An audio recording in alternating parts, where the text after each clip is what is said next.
Hello guys, naday ko ron sa Franciscan or St. Francis de Assisi Chapel. Narani siya sa barangay Tungkop, ubo sa may taytayan dapit. To be honest, first time yan ko musimba dre, kay usually sa lungsod man ko magsimbahan.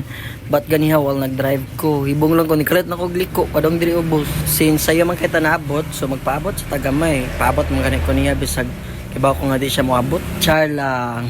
Usa sa pinakaganahan ko basta musimba no is ang mga kanta sa Diod. Kanta magilita ng mga heartbreak na songs. Kani pa kang sa simbahan. Ginoo ang tanga, akong kasalanan. Tumaya sa Diyos dito sa langit. Over my days still lifting my praise to you.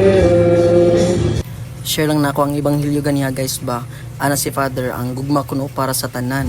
Gugma sa simbahan, gugma sa pamilya, gugma sa higala, or gugma sa bisan di na to kaila. Pinagi sa mayong pagtagad ug pag-care. Blessed jud kayo kung Sunday ron kay napil pa jud kog blessing ni Father sa holy water. I don't know if ako ra bang naka-feel ani guys, but kana ganing ikaw man sa misa.